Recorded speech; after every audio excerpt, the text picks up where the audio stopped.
Kama qala Allahu fihim mudhabdhabina baina dhalika la ilaha ula wa la ilaha ula. Seperti mana dalam ayat lain Allah SWT menyebutkan tentang mereka, yakni tentang munafik ini. Mudhabdhabina, mudhabdhabi ini dia boleh pergi belakang. Kalau dia makhluk Kelantan, mudhabdhabi ni kok tu pun dia pergi, kok ni pun dia pergi. Tidak sekat dua talal, tidak sekat dua muka, tiga muka lah buat dia ni.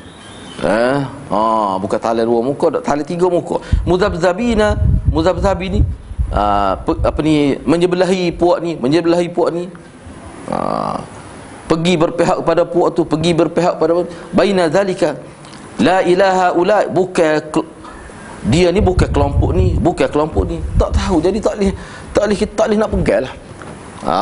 Ini puak-puak munafik, kalangan munafik yang tidak menunjukkan sikap yang jelas. Ini contoh manusia yang ada kepentingan duniawi. Dia berpihak kepada orang yang boleh memberi manfaat dunia kepada dia. Jadi kita, kalau kita nak berkahwin, pastikan niat kita tu kerana Allah, baru kita boleh pahala.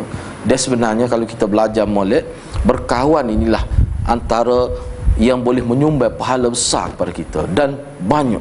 Cuba bayangkan kita berkahwin, duduk asrama. Mana setiap saat kita dapat pahala kalau persahabatan kita tu diasahkan kepada ikhlas, bukan diasahkan kepada duniawi. Jadi pahala tu kalau kita semayang ni, berapa minit kita semayang? Tapi bila berkawan, sebab itulah begitu juga suami isteri, hidup sebagai suami isteri, keikhlas kerana Allah, jaga agama, setiap saat dia dapat pahala tu. Wa yuhtamal annahumul yahud, berkemungkinan mereka yang dimaksudkan dalam ayat ini adalah kalangan Yahudi.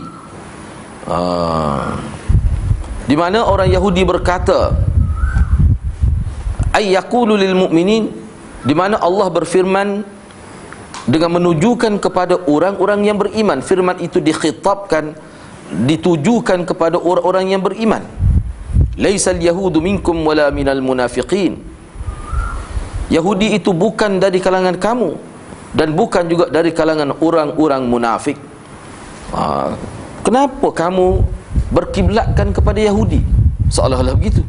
Sedangkan Yahudi itu bukan dari kalangan keluarga kamu pun, dan bukan juga dari kalangan golongan munafiqin. Bila kata munafik ni, dia di Madinah lah. Sebab di Mekah ni boleh dikatakan apa-apa munafik ni tidak nyata. Hak nyata munafik ni di Madinah. Padahal munafik ni ada belaka di mana-mana pun, tapi dia nyatanya di Madinah tu. Tu nyata benar dia. Di Mekah ni nyata juga. Nyata ketika Isra' dan Mi'raj lepas pada tu ada juga dia punya pupuk munafik tu. Falimadha la yatawallahumul munafiqun. Kenapa? Apa sebab? Apa rasionalnya? Falimadha, apa rasionalnya? Apa sebab orang-orang munafik melakukan hubungan kasih sayang, melantik, menjadikan teman rapat orang-orang Yahudi? Kenapa? Apa sebab? Jadi daripada ayat ini sebenarnya Allah SWT nak mengajar kita nak mengenal manusia tu. Kita boleh lihat seseorang itu, kalaulah sekiranya dia melakukan hubungan kasih sayang, meletakkan orang kafir, meletakkan orang-orang yang derhaka kepada Allah sebagai teman rapat dia tinggal orang Islam, ini dia tu kalau Islam yang bermasalah. Apatah lagi kes ni berlaku di bumi Madinah, macam dia bersekongkol pula dengan Yahudi. Maknanya munafik ni sebenarnya dia ni memang bermasalah. Jadi ini sebagai ayat peringatan. Ayat peringatan kepada kita umat Islam, kena beringat kepada manusia jenis ni. Sama-sama pun setiap ketika pun dia akan ada golongan lagu ni, golongan munafik ni. Hak ni tidak boleh kita nak percaya kepada dia, nak meletakkan kepercayaan tidak boleh kepada orang yang begini keadaan dia. Jadi puak-puak munafik ni, wa yahlifuna 'alal kadhib. Golongan munafikin ini golongan yang menjadikan orang-orang yang dibenci oleh Allah sebagai teman rapat. Wa yahlifuna 'alal kadhib. Mereka bersumpah untuk menguatkan, untuk supaya diterima pembohongan mereka. Bila dia bercakap, acak kali menggunakan kata-kata yang berbentuk sumpah. Sebab tu Nabi SAW tak benar kita menjadikan sumpah ini sebagai percakapan biasa. Tak boleh. Bila bercakap sikit bersumpah demi Allah, kita ni kecak atas masjid semua gitu, kena ingat tak ada tak kena tu. Kena ingat orang jenis kuat bersumpah ni kita ni kecak atas masjid ni, kita tak, jenis-jenis lagu tu tak percaya lah mana. Sebab kita sebagai orang Islam, bila kita bercakap benar kita tak using, orang terima tak terima ikut dia, kita bercakap benar. Kadang-kadang manusia guna sumpah sebab dia using, dia pun tidak ada keyakinan dalam diri dia sendiri. Sebab tu dia gunakan kata-kata sumpah tu dengan nama Tuhan. Akhir sekali benda tu jadi adat kebiasaan, jadi mainan dia sumpah itu. Sedangkan sumpah ni dia ada hukum dalam agama. Sumpah ni dia ada hukum, dia memberi kesan kepada jiwa manusia tu. Kena bayar kafarah dan sebagainya. Bila tidak melaksana bohong sumpah, dia ada kesan dia, bukan main-main. Sebab sumpah-sumpah ni disyariatkan dalam kes-kes tertentu, dan dia mesti bersumpah ini hanya boleh dilakukan dengan menyebut nama Allah. Tak boleh nak bersumpah dengan makhluk. Demi mak dia kata saya dak ke mak dia. Demi mak dia, bukan demi Allah. Kalau dia kata demi Tuhan mak dia, tak apa. Ini Allah SWT nak ajar kita cara kita berinteraksi, cara kita bermuamalah dengan manusia. Kena tengok. Tu. Apa yang dimaksudkan sumpah di sini? Ayahlifuna annahum muslimun. Mereka bersumpah bahawasanya mereka orang Islam. Kita dia bersumpah gitu. Au yahlifuna annahum ma naqalul akhbar ila al-yahud. Atau mereka bersumpah bahawasanya mereka tidak membocorkan rahsia-rahsia kepada orang-orang Yahudi. Mereka tidak memindahkan cerita-cerita kepada orang Yahudi. Dia bersumpah. Sebab apa golongan munafik ni, antara kerja jahat mereka adalah membocorkan rahsia umat Islam. Mereka menceritakan hal ehwal umat Islam kepada musuh, yakni Yahudi. Menyebabkan Yahudi tahu tentang kelemahan ataupun apa-apa yang berlaku dalam masalah umat Islam. Yang menyalurkan maklumat itu siapa dia? Munafiqun, golongan munafik. Ni perangannya. Wahum ya'lamun. Sedangkan mereka, yakni orang yang bersumpah itu, yang disebut sebagai munafik itu, sedangkan mereka tahu bahawa mereka telah berbohong. Bersumpah dalam keadaan tahu apa yang mereka sumpah itu, kata-kata yang di sebalik sumpah itu adalah bohong. Mereka sedar dan mereka bersumpah. Ini orang panggil bohong dengan sengaja. Dalam Islam ni ada setengah orang itu kadang-kadang bohong tu dia tidak sengaja. Boleh jadi dia tak tahu perkara tu dia sebut, dia tak tahu benda tu benda tidak betul, ataupun sumpah tu dia jadi tidak sengaja lah, tidak kata bulat gata dengan niat nawaitu, saja aku bersumpah kerana Allah. Tidaklah siapa gitu. Hak ni dia tahu, memang dia sengaja. Apa maksudnya? Ya'lamuna butlana ma halafu alaih. Mereka mengetahui, menyedari dengan penuh kesedaran betapa palsunya butiran-butiran yang mereka gunakan, butiran-butiran yang berkait dengan sumpah mereka. Mereka sedar. Wa annahu kadhibun, dan sumpah yang mereka lakukan itu adalah dusta yang tidak ada kebenaran langsung. La haqiqata lahu, tidak ada kebenaran. Jadi manusia sebegini a'addallahu lahum 'adzaban syadida. Manusia yang bersumpah dengan sengaja dengan maksud untuk melakukan penipuan, sama ada penipuan itu dengan maksud untuk memalsukan fakta ataupun sebagai saksi pemohon, ikutlah apa saja tujuannya. Orang lagu ni a'addallahu lahum 'adzaban syadida. Allah telah menyediakan kepada mereka azab yang sangat dahsyat, azab yang sangat hebat. Kenapa Allah menyediakan itu? Kenapa Allah menyediakan azab yang syadid? Azab ni teruk dah, azab neraka. Kau tak sebut syadid pun, memang dia syadid dah azab neraka ni. Tapi disebut syadid sebagai penguat kepada menderitanya orang yang kena azab di hari akhirat. Bisababi hadzal tawalli wal hilfi 'alal batil. Jadi Allah menyediakan kepada mereka azab yang sangat dahsyat ini dengan sebab at-tawalli, mereka melakukan hubungan kasih sayang dengan musuh Allah. Wal hilf, dan kerana mereka bersumpah secara palsu. Wal hilf 'alal batil, kerana mereka bersumpah secara palsu. Innahum sa'a ma kanu ya'malun. Sesungguhnya mereka sa'a ma kanu ya'malun. Alangkah buruknya apa yang mereka lakukan. Alangkah buruknya perbuatan mereka. Alangkah buruknya aktiviti yang mereka lakukan. Minal a'malil qabihah, kerana dusta dengan sengaja termasuk di dalam perbuatan-perbuatan yang sangat terkutuk. Jadi aktiviti yang mereka lakukan itu dalam bentuk sumpah palsu, sumpah bohong, berbohong, sehingga dengan untuk membenarkan pembohongan mereka sanggup bersumpah dengan nama Allah. Ini al-a'malul qabihah. Ini merupakan perbuatan-perbuatan, amalan-amalan yang sangat itu. Ini cerita tepi sikit. Tepi sangat tu.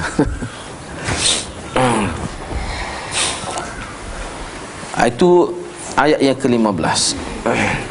Ayat yang ke-16, ittakhadhu aymanahum junnah. Ayat yang ke-15, ittakhadhu aymanahum junnah. Ini Allah sebut lagi bagaimana fenomena golongan munafik yang bermodalkan sumpah palsu untuk supaya diterima perbuatan kenyataan dusta mereka. Ittakhadhu aymanahum junnah. Mereka menjadikan sumpah-sumpah mereka sebagai junnah. Junnah ni mana perisai. Dalam hadis banyak Nabi guna junnah. Misalnya as-siyam junnah, puasa tu Nabi kata junnah. Junnah ni sebagai benteng, sebagai perisai untuk menghalau kita daripada kena api neraka. Tu disebut junnah, puasa itu. Ittakhadhu aymanahum junnah. Mereka menjadikan sumpah-sumpah mereka sebagai perisai. Wahya ma kanu yahlifuna alaihi minal kadhib bi annahum minal muslimin tawaqqiyan minal qatl bil kufri faj'alu hadhihi al ayman wiqayatan wa sutratan duna dimaihim fa amalat alsinatuhum man min khawfil qatli wa lam tu'min walan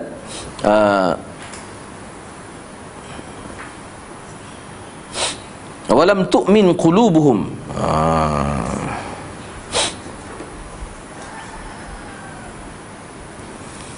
Junnah ini yang dimaksudkan junnah, mereka menjadikan sumpah-sumpah mereka sebagai junnah, sebagai perisai, iaitu maksud perisai itu makan. Hiya junnah. Yang dimaksudkan perisai itu adalah makanu, itu sesuatu yang mereka bersumpah dengannya. Berupa pembohongan. Mereka bersumpah tu kerana nak membenarkan apa yang mereka buat, apa yang mereka kata. Apa yang mereka buat, apa yang mereka kata itu adalah kazib, bohong, dusta. Sumpah mereka ni kata, mereka ni orang Islam. Kena ingat perbincangan kita ni berkait dengan munafik i'tiqadi dia panggil. Bukan munafik Nabi kata alamatun nifaq arba'ah tu, tidak tu. Alamat tanda orang munafik tak dapat, bukan tu. Iza tumina khana, apabila diberi amanah dia sia-siakan amanah, dia khianat. Bila bercakap baru bila hak tu bukan tu. Hak tu dia panggil dia panggil munafik nifaq akhlaki, dia panggil. Sifat-sifat munafik. Tapi dia orang Islam lagi. Hak ni tidak ni. Hak ni nifaq i'tiqadi. Nifaq i'tiqadi maknanya golongan munafik yang mana dia sebenarnya tidak Islam. Ni disebut sebagai nifaq i'tiqadi, bukan nifaq akhlaqi. Ni hak kita duk bincang ni adalah golongan munafik yang tidak Islam sebenarnya. Ataupun dalam istilah dia panggil kafir, zindik. Dia nampak Islam, pokok dia semaya usah depan belakang Nabi SAW. Pokok munafik ini. Tapi dialah sebenarnya yang melakukan pembohongan. Dia gini, pokok munafik ni peranan yang paling besar dia menimbulkan suasana tidak tenang dalam masyarakat. Itu sifat orang munafik. Jadi kita sebagai orang Islam, kalau kita duduk di asrama, kalau kita bergaul, kita kena menjadi ejen pendamai, ejen yang menimbulkan ketenangan. Kalau kita ni jadi ejen yang menimbulkan permusuhan, jadi orang tak tenang, kita ada dia boleh kira sikit lega. Ada dia serabut perut lalu. Tu ciri munafik. Jangan jadi gitulah kita, jangan jadi gitu. Tu. Jadi biar pastikan bila ada kita ni orang akan rasa tenang. Mana kita ni sentiasa berpositif, dia mikir positif ni. Kalau kecek sikit menimbulkan keraguan tu, dah ada orang-orang tertentu, menimbulkan sangka buruk orang kepada orang lain. Itu bukan ciri orang Islam yang sebenar. Kerana ciri orang Islam yang sebenar, kalau keadaan tidak molek, jadi molek dengan campur tangan dia. Itu sifat orang Islam. Kena ingat tu. Maknanya kita boleh guna ini sebagai satu penanda aras kita ni berada dalam situasi mana, posisi mana kita ni. Aku ni munafik kau. No, kita boleh nilai diri kita. Kena ingat tu kan. Ni orang panggil khitab Allah, muamalah Allah. Allah tu ayat ni benda gini sebenarnya untuk kita jadikan sebagai penilai untuk diri kita. Kalau duduk asrama, kalau ada seorang pada dah lagu tu, susah lalu orang. Serabut-beruk selalu. Seorang tak payah amal, seorang dia. Kalau ada jenis lagu ni, dia kena proses banyak-banyak. Sama ada proses dia ataupun kira lah kukuk mana, biar duduk asrama lain. Payah ni anak kita ada pengalaman duduk asrama, sakit kepala ada lagu ni. Kalau dia kecek, sudah jadi orang jadi sangka buruk pada orang lain. Orang Islam dia tidak gitu. Munafik ni memang begitu sifat dia. Sebab tu pelajar-pelajar kita semua ni, kalau boleh, tapi kod dalam bahasa Melayu anda tak pastilah ada ke tak. As-suhbah wan nifaq nama kita. Ciri antara ciri sahabat dengan ciri munafik. Hak tu sangat molek buku tu ya. Tu. Tak tahu mana. Kita lebih kurang 100 muka surat lebih gitu ya. Tapi dalam bahasa Arab ada dengan anak tu. Kalau nak boleh dalam bentuk PDF. Sebab tu boleh beri percuma muka PDF ya. Jadi molek benar tu kitab tu ya.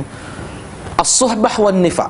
Beza di antara sahabat, seperti kita kata ni sahabat saya, dia itu kalimah syariat, itu kalimah Islam tu. Sahabat bukan kawan, sahabat. Selagi nifaq, sifat tu yang berada pada orang. Kalau sayang kita ada sifat tu, memang masalah lah kita. Jadi kita kena tahu. Jadi anda duk tengok, itu antara kitab yang cukup baik kalau kita nak jadikan sebagai teks kuliah untuk masyarakat, sebagai tazkiyatun nas, sebagai nak membersihkan jiwa. Sebab nifak ni dia penyakit jiwa, yang mana keupayaan nifak ni dia boleh menyebabkan seseorang itu jadi jahat. Tu sifat nifak, keupayaan dia bila ada sifat tu. Sebab tu nifak bahaya, sangat bahaya. Dia jadi hilang kebaikan bila orang ada perangai nifak ini, perangai munafik, hilang kebaikan.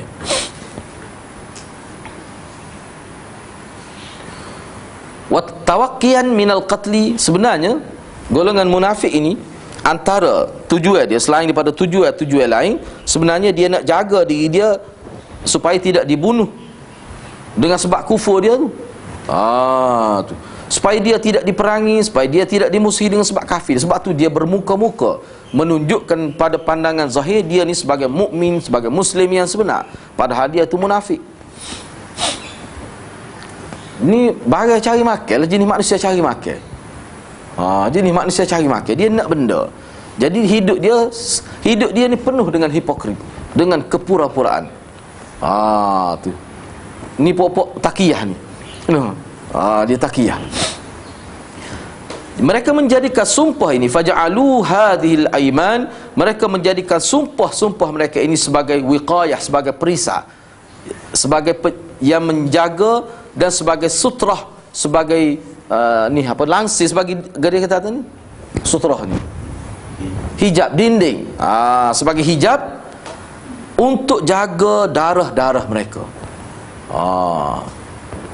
Jadi sumpah itulah sebenarnya kira-kira menutup sifat, ciri, wajah yang sebenar yang ada pada mereka.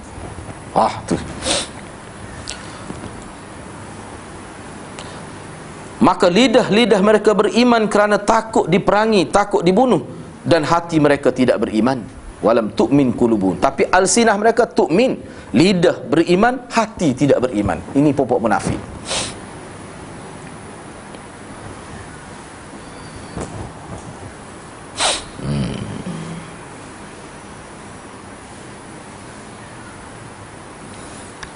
Anda tak ingat dalam buku mana baca dia, ada seorang penulis, novelis lah, dia kata golongan munafik ni manusia yang mempunyai 2 keping lidah.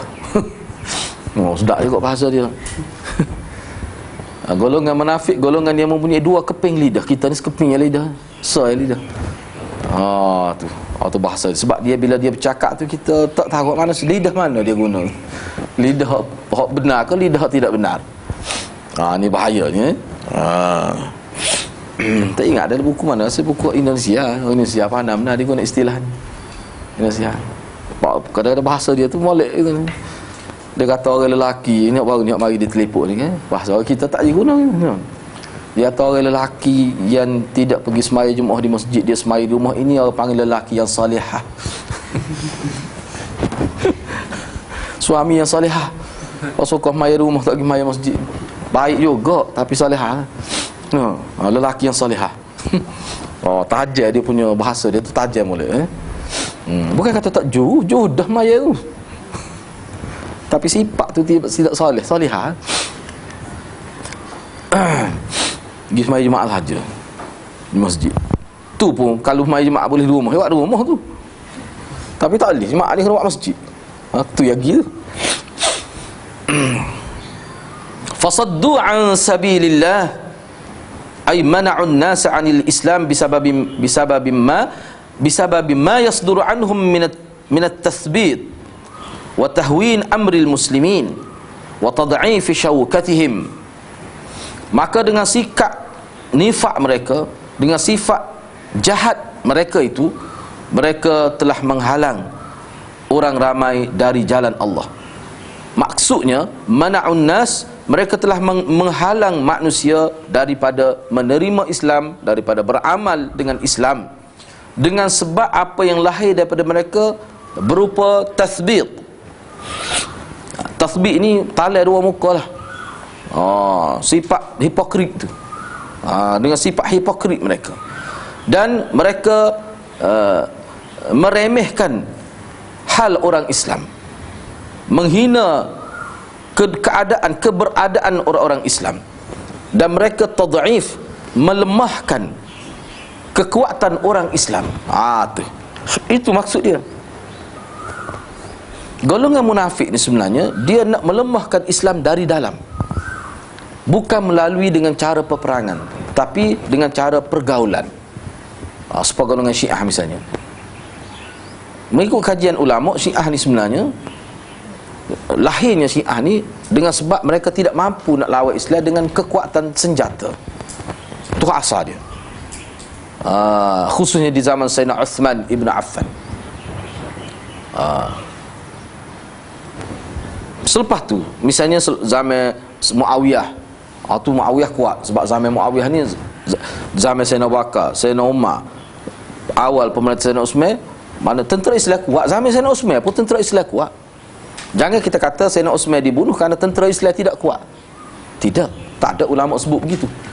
Cuma terbunuhnya Sayyidina Uthman kerana fitnah, kerana peranan golongan Syiah ini yang melemahkan syaukah, kekuatan orang Islam. Orang Islam pada waktu itu berbelah bagi kerana fitnah terhadap Sayyidina Uthman ini terlalu banyak. Fitnah zaman itu. Sepuluh ni pun zaman fitnah. Sebab itulah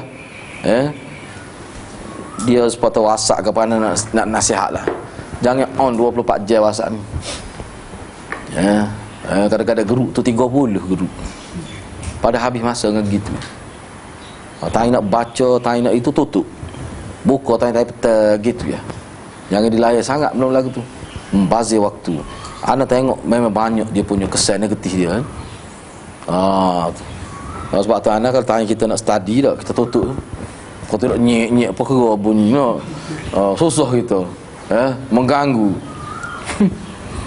Kadang-kadang ngepek pula guru. Mu tak buka. Tu buka ke dia. Dah kena 20 dia kena left. Biar tinggal 2-3 pada dah. Kau tidak nak baca dia bunyi nyek-nyek dia bunyi no. Baik kita tutup lah tu. Pelajar pun gitu juga. Bila kita nak baca tutup tu. Tak payah. Buka SMS sudah. Kalau ada benda-benda penting. Kena tutup, tak boleh rugi. Rugi masa. Kau tidak habis masa gitu. Cuba kira sebenarnya masa kita habis. Lah ni memang jadi kajian ahli akademik di universiti lah ni. Sudah nampak dah gejala dia tu yang menyebabkan hubungan suami isteri misalnya, kajian terhadap internet ni. Sangat besar dia punya implikasi dia tu. Bini pun tak cara tu lelaki lah mana lah ni. Duduk sibuk, duduk layar, kawin ada di alam mayan. Suami pun gitu juga. Bokok, tepi pokok bunga. Ingat aku duduk jiru pokok bunga. Apa duduk WhatsApp. Ajak kata berasa. Bahaya dia tak boleh. Saya tengok memang kita akan ngaji. Kalau ngaji hadis kita akan jumpa orang lagu tu. Betapa manusia ni kadang dengan maklumat ni jadi rosak juga dia. Kita kena ingat maklumat ni yang berguna untuk kita. Kalau benda tidak berguna, orang tak panggil maklumat dalam agama. istilah ilmu dalam agama ni benda yang berguna untuk kita. Dalam WhatsApp dia bukan semuanya berguna. Sebuah hadis-hadis juga banyaklah hadis. Istilah hadis WhatsApp tak ada belaka, tidak mau untuk WhatsApp ni. Hadis WhatsApp tak ada, jadi kita tak ada. Nak cari tengok dalam WhatsApp ada hadis macam-macam. Lepas tu penipuan, pembohongan, ngompak, lebih hebat lagi daripada kedai kopi. Duduk mana-mana boleh. Dalam sah maya ada lagi dia ngompak. Berat kena jaga malam. Kita orang ngaji hadis, ngaji tafsir, ngaji Quran ni, dia kena lain cara hidup dia. Cara hidup tu lain. Jangan terpengaruh dengan benda-benda gitu. Bahaya tu, yang bahaya.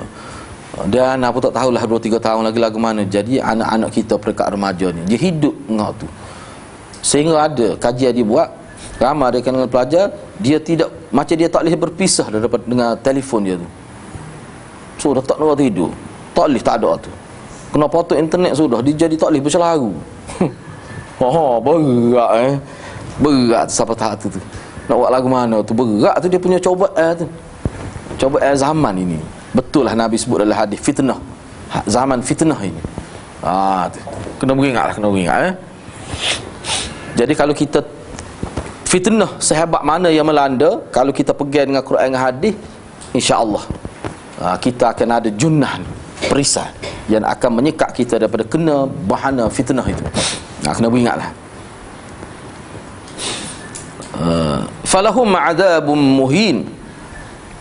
Golongan munafik ini, golongan yang berkelakuan negatif ini, Allah cadangkan kepada mereka azab yang sangat. Azab tu, sifat azab tu muhin, menghina. Sifat azab tu, ai yuhinuhum wa yukhzihim. Azab Allah itu menghina mereka dan merendahkan martabat mereka. Seterusnya ayat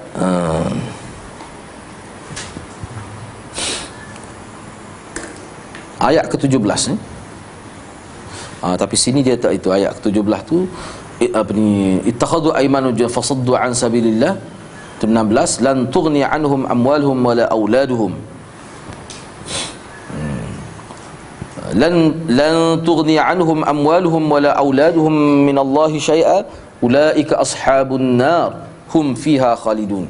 Dalam ayat yang ke-17, lan tughni, kena ingat bagi yang belajar bahasa Arab, lan dia panggil haraf nafi dan haraf istiqbal. Dia menafikan sekarang, dah akan datang. Mana sampai bila-bila lah. Walan tarda, sampai bila-bila. Orang kafir ni, walan tarda anka al-yahudu wan nasara. Dalam Quran sebut bila sebut lan masuk pada fi'il mudhari', dia memberi takkid. Orang Yahudi ni, Yahudi dan Nasara, sampai bila-bila dia tidak akan redha kepada kamu. Lan tughni, sampai bila-bila. Sampai bila-bila orang yang begini sifat dia, harta mereka dan keluarga mereka, anak pinak mereka tidak berguna kepada mereka. Tidak berguna sedikit pun. Tidak berguna untuk mereka untuk menghalang daripada kena azab Allah. Talih. Ulaika ashabun nar. Jadi sampai bila-bila. Sekali-kali tidak. Gitu, lan tughni. Tak apalah. Sini dia tahu huruf apa sini. Dia tahu huruf apa tu. Mereka itulah penghuni neraka. Mereka kekal dalam neraka. Sebut kekal ni, bila kata kekal dalam neraka ni, mana orang tidak ada tauhid. Bila sebut kekal dalam neraka, mana dia tu tidak ada tauhid dah. Makna dia ni tidak Islam sebenarnya, puak-puak ni. Baik, beberapa perkara walaupun dia tak sebut sini. Yang pertama, ayat yang ke-17 ini memberi pedoman beberapa perkara kepada kita. Yang pertama, kita faham daripada perkara ini, biasanya manusia menipu, manusia nak dunia ni untuk apa? Untuk anak dia, untuk dapat harta dan untuk kegunaan keluarga dia. Tu ya manusia ni sebenarnya, hakikat sebenarnya. Kenapa dia sanggup menipu nak dapat harta? Kerana sanggup hilang maruahkan harta untuk dapat harta sebut dalam harta. Lepas tu untuk memuaskan keluarga, nak beli kereta besar, nak besar-besar belaka, nak comel apa-apa. Jadi bila comel ni seorang beli mahal. Jadi telefon ni nak kali keluar tu kena beli baru semua. Enggak situ dah berapa dah sebulan. Jadi desak-desak itulah sebenarnya manusia jadi hilang pedoman, akhir sekali sanggup menipu. Menipu tu untuk kebendaan amwal. Sebab tu disebut amwal, harta mereka dan anak pinak. Aulad ni bukan anak saja, anak pinak keluarga lah. Cuba tengok Nabi SAW. Nabi jadi Nabi, dan Nabi ni kalau dia tinggal saka tidak boleh jadi saka, tidak saka. Dia tinggal harta jadi milik orang Islam. Syariat untuk Nabi tu syariat untuk Nabi.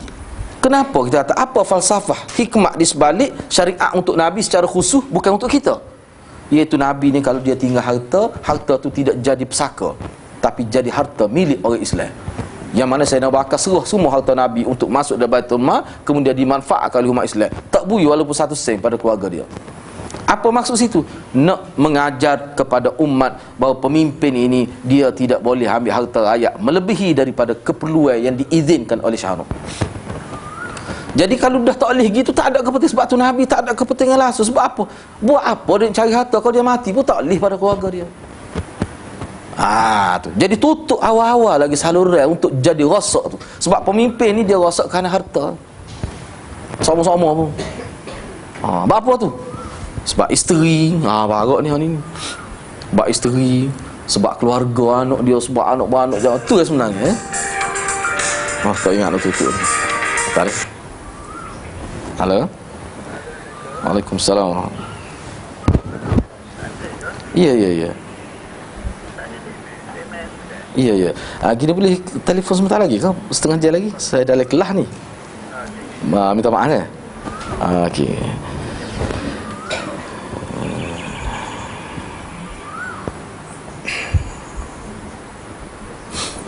Kena tutup.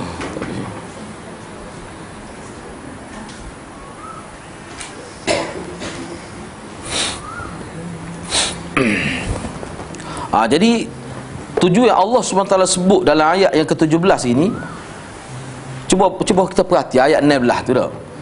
Ittakhadhu aymanahum junnah fasaddu an sabilillah. Kalau kita perhati ayat atas lagi, tiba-tiba mari ayat 17 ni sebut harta mereka, anak pinak mereka sedikit pun tidak dapat membantu mereka untuk melepaskan mereka daripada azab Allah SWT. Apa maksud? Apa maksud? Yang tersirat di sebalik kenyataan ni. Kalau anda nak guna bahasa prosam, bahasa biasa gini, Allah sebut gitu tu sebagai sindiran. Ini bahasa ta'rid dia panggil. Dalam istilah dia panggil bahasa ta'rid. Ta'rid ni sindir. Nampak sangat menipu tu kerana nak harta, nak apa. Hartamu tu, seolah lagi hartamu tidak boleh menyelamatkan kamu daripada api neraka. Keluarga kamu tidak dapat menyelamatkan kamu daripada azab Allah. Jadi kamu duk berjual untuk anak kamu, berjual untuk dapat harta, sehingga lupa norma-norma kehidupan yang sebenar tu. Lupa kebaikan. Kalau kena azab Tuhan boleh selamat. Harta kamu mampu kena menyelamatkan kamu. Keluarga kamu mampu kena menyelamatkan kamu daripada kena azab. Tak boleh sikit abu. Jadi tak ada faedah kita berjual siapa tinggal agama kerana nak dapat harta, kerana nak memuaskan hati keluarga. Tak ada faedah. Bahkan itu kita akan dapat sengsara sampai ni sampai ke peringkat tukar agama, sampai peringkat membelakang keteruh agama kerana dunia. Sedangkan kesudahannya ke dia jadi ahli neraka. Hak teruk lagi sehingga sampai peringkat jadi kufur, jadi syirik. Dia khabar ke tak khabar tu bab lain lah. Hak ni hak bahaya lagi. Dia berasal Islam, tiba-tiba dia sudah jadi tidak Islam. Sudah batal dah syahadah dia la ilaha illallah tu. Sebab tu dia jadi kekal dan neraka. Walaupun ayat ni sebenarnya merujuk pada munafik i'tiqadi tu ana sebut tadi. Itulah sebenarnya. Baik, ayat yang ke-18. Yauma yab'atsuhumullahu jami'a fayahlifuna lahu kama yahlifuna lakum wa yahsabuna annahum 'ala syai' ala innahum humul kadhibun.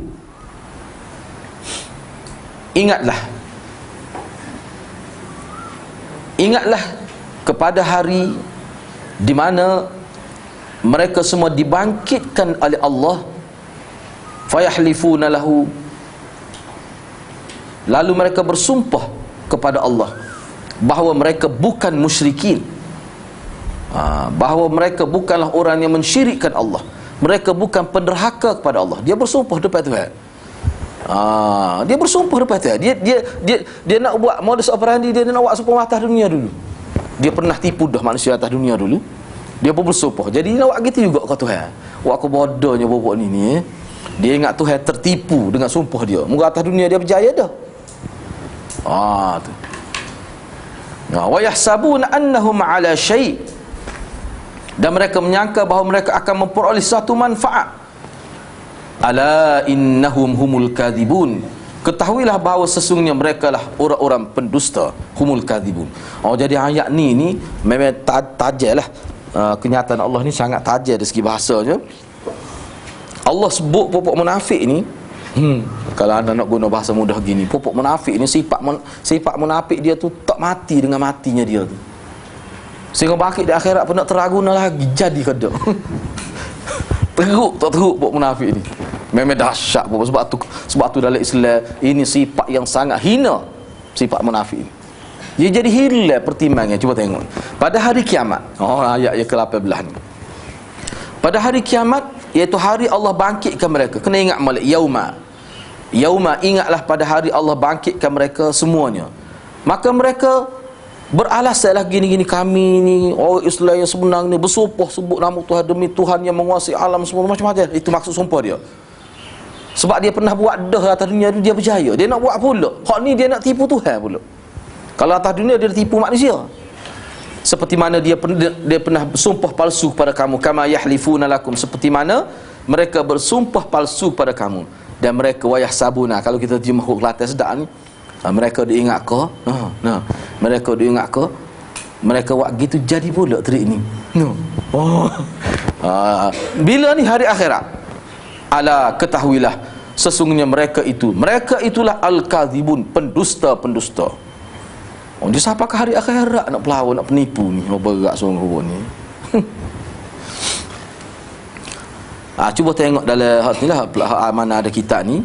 Yauma yab'atsuhumullahu jami'an fayahlifuna lahu kama yahlifuna lakum ay yahlifuna lillahi yaumal qiyamah 'alal kadhib kama yahlifuna lakum fid dunya fayaqulun wallah rabbuna ma fa'alna dhalik wa hadha min shiddati shaqawatihim fa innal haqa'iq yaumal qiyamah qad inkashafat wa saratil umuru ma'lumatan bidururatil musyahadah. Mereka bersumpah pada hari kiamat, sumpah dusta alal kadhib. Mereka bersumpah dusta, bersumpah dusta pada hari kiamat kepada Allah, seperti mana mereka bersumpah kepada kamu di dunia dulu, di mana mereka berkata, wallahi demi Allah, Tuhan kami, Allah itu Tuhan kami, kami tak laku pun perbuatan salah atas dunia dulu, kami ni jauhnya. Pergi masjid tak tinggal. Tok Bila tak sapa, saya sapa dah. Dia royak lagi ni. Pok dia ni. Ni. Pok dia ni memang lidah dia lembut pok ni. Allah buat lidah dia lembut. Bahasa dia pun molek kecil. Mana kalau lidah dia tu sihrun. Fi lisanihi sihrun, orang Arab kata. Lidah dia tu ada unsur memukau orang. Bila dengar tu kita pun jolo jogok kita kata. Jolo juga. Kita pun tak fikir lah. Tak kena lah tu. Rupanya dia tipu. Pokok ni tak kena malah dia nak nipu orang ni. Dia mikir duk lancar. Gitu. Wa hadza min shiddati shaqawatihim. Ini ni perbuatan mereka ni, siapa nak tipu Tuhan dari akhirat ini, ayatnya betapa celakanya mereka. Betapa tidak bertuahnya hidup mereka. Siapa Tuhan punya nak tipu. Kerana hakikat pada hari kiamat telah terdedah. Semua perkara telah diketahui umum berdasar daripada kemestian saksi-saksi itu. Kerana hari akhirat ni tak boleh nak tipu dah. Atas dunia boleh. Sebab atas dunia ni, kalau kita baca buku-buku falsafah Islam, kenapa atas dunia ni hanya mulut sahaja boleh bercakap, tangan tidak boleh bercakap, kaki tidak bercakap, hanya mulut sahaja yang boleh bercakap. Sebab apa? Sebab itu menjadi ujian. Ada peluang manusia nak nipu, nak gapo sebab mulut malu saja. Tapi hari akhirat tak, mulut terkunci, semua anggota dibenarkan bercakap. Tak tanya anak lagu mana ustaz kaki kecek. Anak pun tak tahu. Cuma dalam hadis sebut bulu-bulu manusia juga boleh bercakap. Macam mana boleh bercakap? Wallah, Quran pun jadi dalam dalam hadis digambarkan Quran ni seperti manusia. Dia akan bela sahib dia, pembaca dia. Tangan ni kata, mulut ni terkunci tak nak kecek.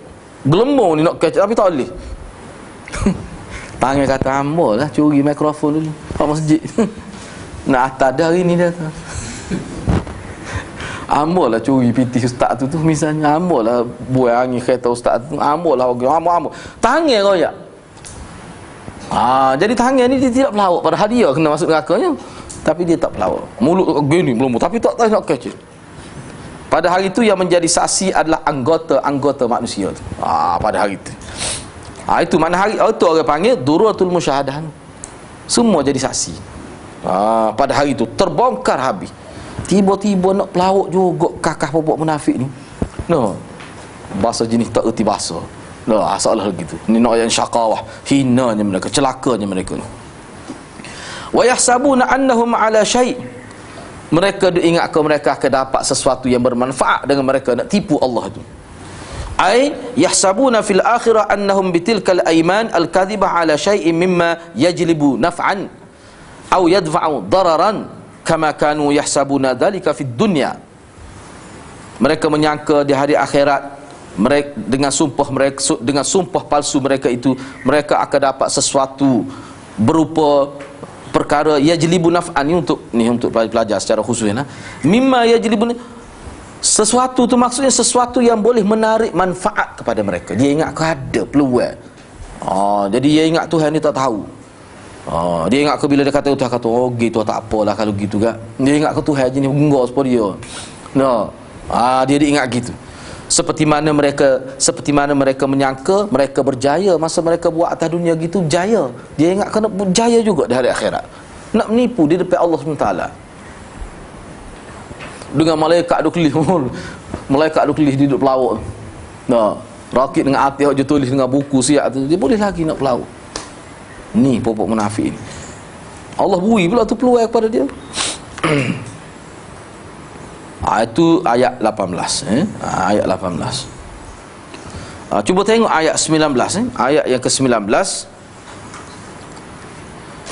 Istahwadha alaihimus syaitanu fa'ansahum dzikrallah ulaika hizbus syaitan ala inna hizbas syaitan humul khasirun. Syaitan telah menguasai mereka. Istahwadha alaihimus syaitan.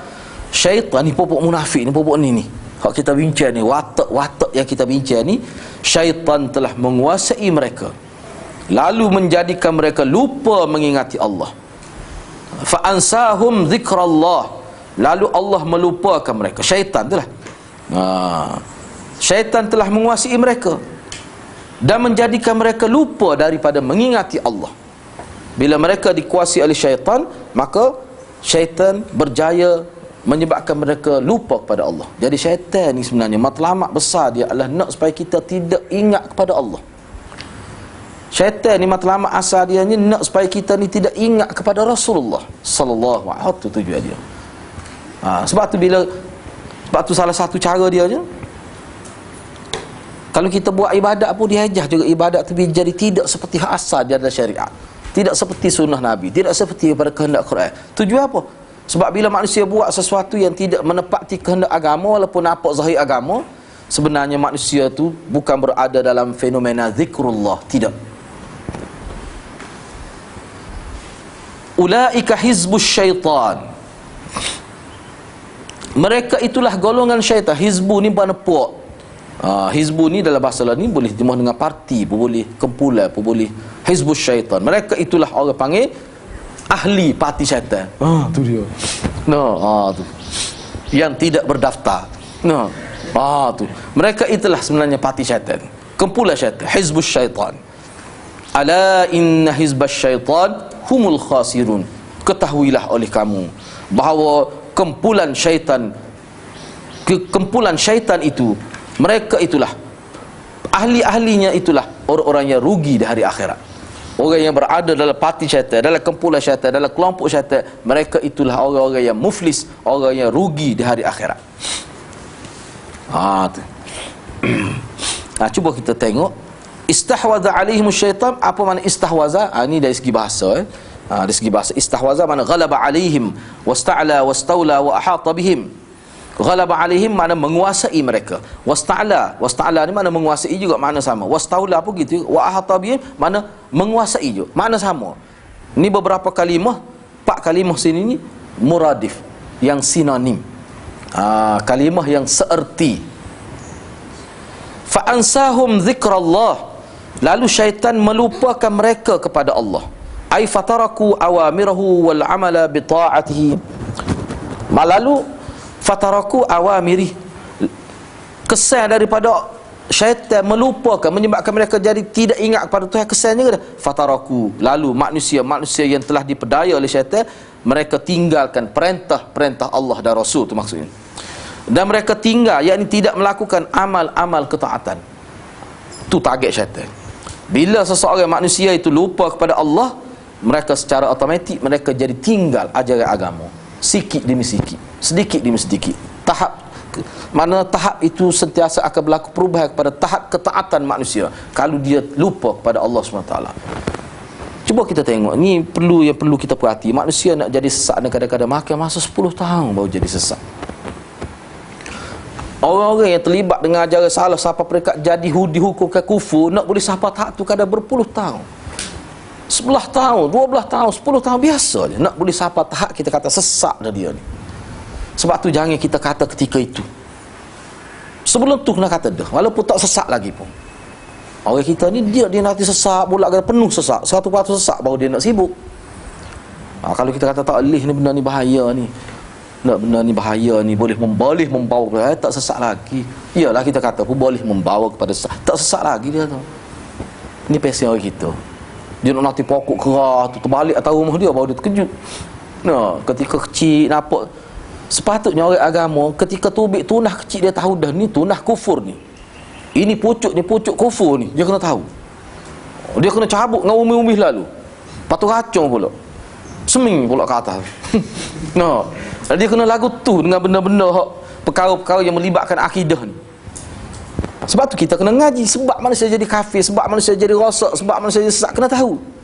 Misalnya bak gambar. Ni gambar-gambar ni punca manusia jadi sesat juga. Gambar duk gatul dinding, tu tak apa gitu. Bunga tak apa. Ni dia gatul gambar tokoh. Tu bahaya. Boleh jadi kita dak cucu kita, anak kita. Cuba baca sejarah Mahatma Gandhi. Lah ni dia anggap dewa India. Pada semua orang tahu dia bukan dewa. Dewi budak. Tapi lama-kelamaan dia anggap dia sebagai dewa. Sekarang ni dibuat patung lengkap sebagai seorang manusia yang bernama Mahatma Gandhi tu. Dia letak bunga dan sebagainya. Sebab tu ulama-ulama India Pakistan dia bertegah benar dalam masalah gambar. Sebab suasana tu perlu gitu. Ni orang kita dalam bit duit ada gambar Wali Songo. Dalam bit duit 10 dengan dia.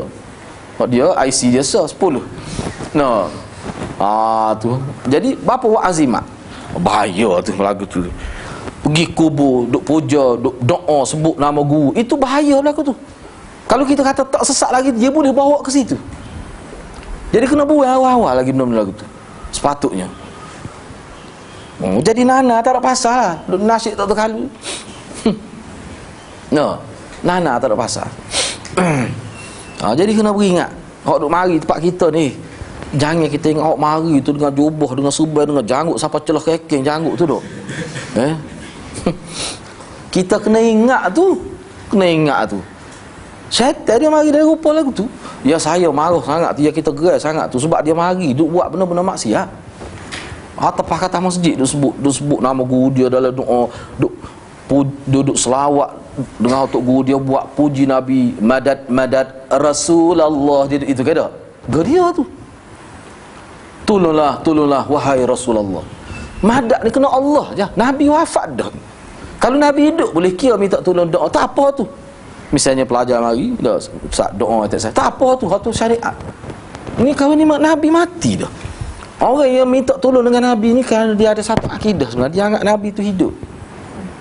Tu bahaya tu. Kalau tak sesat lalu tu, tapi dia sudah berada di atas landasan yang akan membawa dia kepada sesat. Bila siapa tu tengok keadaan.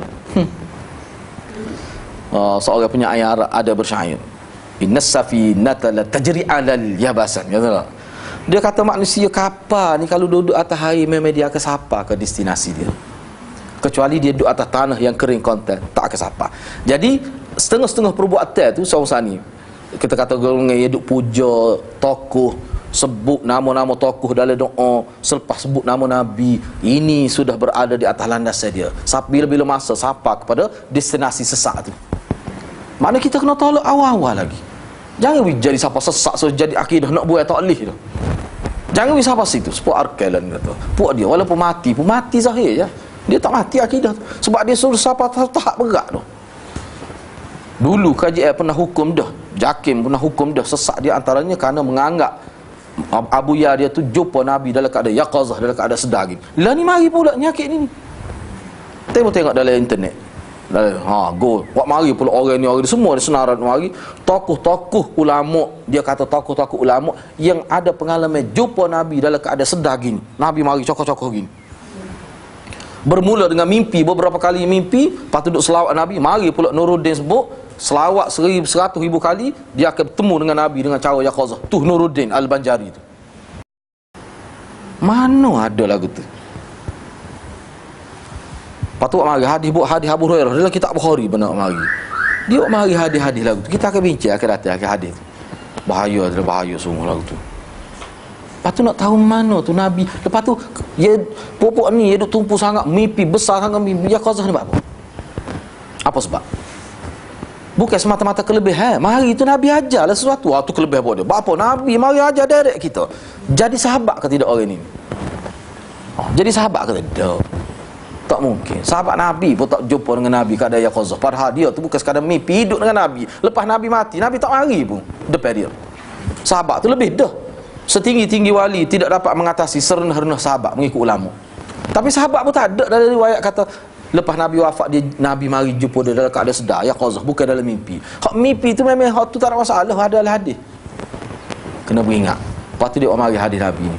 Nabi kata siapa dia mimpi dengan aku, kalau mimpi tu benar aku mari, maka dia akan tengok aku semasa dalam keadaan yaqazah.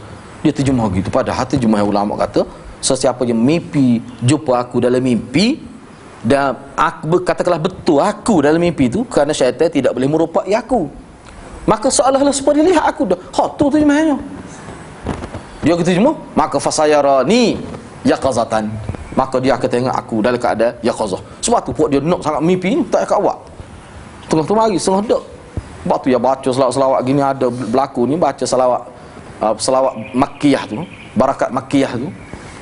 Dia ijtihad di Masjid Kubakhir dulu 1000 selawat tu, ada perempuan tu dia amal tu Nabi mari. Sekali dia baca Nabi mari cokok-cokok gitu. Dia pun kejut Nabi mari memang kejut pun. So dia kita dengar dia pun kejut. Dia kita tanya guru dia. Ustaz tu orang Kelantan tu dia duk sabuk. Kita cek tengok tu sabuk ustaz tu. Baik dengan keluarga saya pula tu. Keluarga retin tu ya gerai tu. Ustaz tu kata boleh enti boleh pastikan dia ni Nabi sungguh. Dia ada 3 cara nak percaya Nabi. Wis salah dia jawab ke tak? Lagu tu curi jawab salah. Berat sungguh dia ni Lepas tu tengok ngucap asyhadu an la ilaha illallah, dia jawab ke tidak? Wa anni rasulullah. Kalau dia jawab gitu dua cukup. Lepas tu tengok dia mari tu alik kanan kau kiri. Kalau dia mari alik kanan percaya Nabi. Berat sungguh ustaz ni. Berat sungguh ni. Lagu tu cara nak percaya Nabi. Siapa dia ajar lagu tu? Ni zaman fitnah kita ni kena beringat sih, kena ngaji molek ni. Kena ngaji molek. Kalau terima barang-barang lagu ni dia hilang keaslian ajaran agama. Tak ada kita ngaji jadi tak penting. Jadi akan berasa lagu tu. Tak akan berasa penting nak kita ngaji Quran hadis apa tu besar kau tu. Besar kau tu. Padahal tak jumpa Nabi pun boleh peluang nak masuk surga mati syahid, tak ada masalah tu. Tak ada masalah. Jangan duk tumpu pada benda-benda lagu tu. Arkan ni rasakan duk cara benda-benda hak atas pada bumi ni lah. Hak duk di awan-awangan itu. Bak wali hak tu besar benar. Nak Imam Mahdi benda hak Nabi sebut akan. Benda tu tak payah tunggu sampai masa dia ke lahir. Kita tidak ditaklifkan tunggu Imam Mahdi tu. Kita tidak ditaklifkan kena Imam Mahdi tu. Tak. Itu bukan menjadi kayu pengukur untuk manusia tu baik ataupun jahat dia. Tidak. Cuma Nabi cerita fenomena akhir zaman dalam sunnatullah, dalam kerangka kehidupan manusia sebelum dia mati akan berlaku Dajjal, akan berlaku Imam Mahdi. Tunggu. Tak payah tunggu, benda tak akan berlaku. Dalam hadis yang sahih memperingatkan umat terhadap Dajjal ni bermula daripada Nabi Adam lagi dalam hadis. Setiap Nabi, padahal Dajjal ni akhir zaman. Kenapa? Kenapa dalam setiap Nabi dalam hadis yang sahih setiap Nabi akan memperingatkan umat dia terhadap fitnah Dajjal? Padahal Dajjal ni akhir zaman. Bila akhir zaman dia nak kena zaman Nabi, bukan zaman Nabi lain. Tapi kenapa Nabi lain memperingatkan juga?